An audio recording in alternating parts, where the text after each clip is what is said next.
For this next topic, you can clear out what's inside of your main function. We're going to be talking about variables, and a variable is a way to store some information inside of something, like a box almost. You can think of it that way. So like if I want to print hello world, maybe I can store hello world inside of a variable first, inside of a box, and then I can tell the computer to print what's in that box. So let's do an example of this. There's a couple different ways to declare a variable. I'm going to show you what I think is the most basic way first, and then we'll kind of expand and talk about types and things like that. So let's call this greeting. And we're going to use a colon equals here, and I'm going to say greeting colon equals, and then I'm going to put on the right hand side of this colon equals what I want to store inside of the left hand side into my variable greeting, in my case my greeting box. So my greeting is hello world, like this, with an exclamation point. And so now I'm taking this string hello world, the quotes around it make it a what's called a string type. We'll get more into that in just a bit. But so hello world is a string. We're taking those words and we're storing them inside the greeting variable on the left hand side of the colon equals sign. And so now our greeting box contains the string hello world. And down here, if I can print that greeting variable, and it will give us the hello world that's stored inside of the greeting variable or in that greeting box. So I can say fmt.println, and now I can type in here greeting like this, and we can run this, and we see we still get hello world. So we took hello world, we stored it inside of greeting, and then we printed greeting. And then of course if we want to expand on this, we could say greet go. So I'm putting go in capital here, capital G. It's just kind of a way to declare variables is if you have more than one word.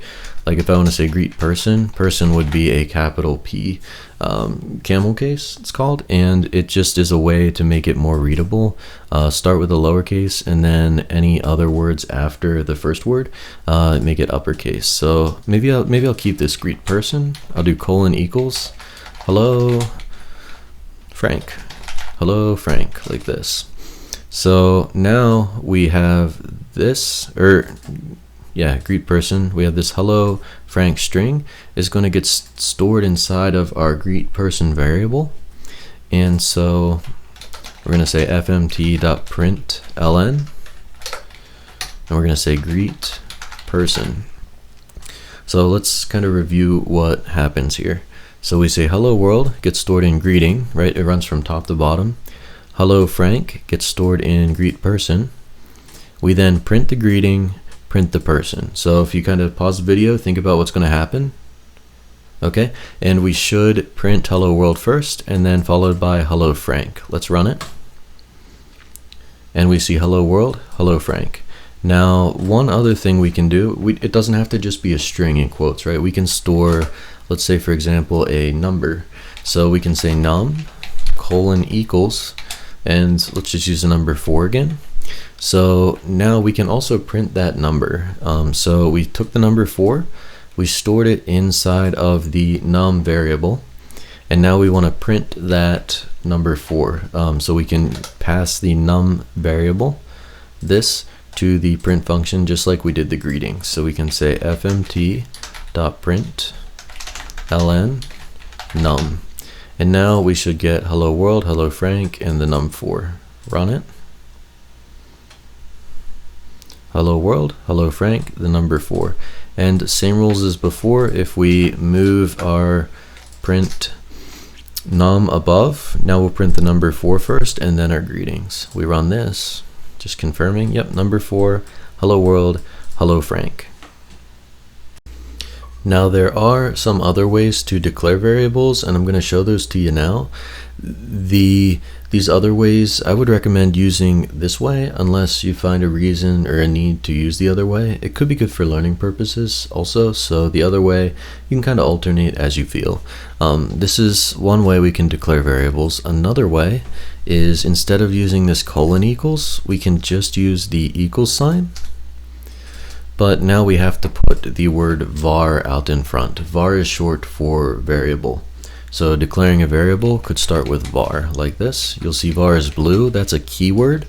In Go, the Go has 25, maybe 30 different keywords. I don't know the exact number, but it's a pretty small language. Var is one of those keywords, and you can see anything in blue is a what's called a keyword in Go.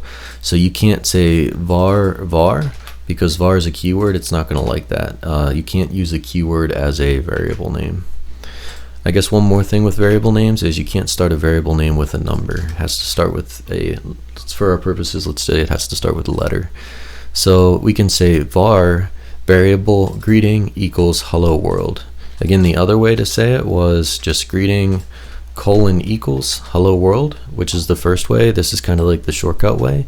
I think this is more readable, and I would prefer to use this if at all possible.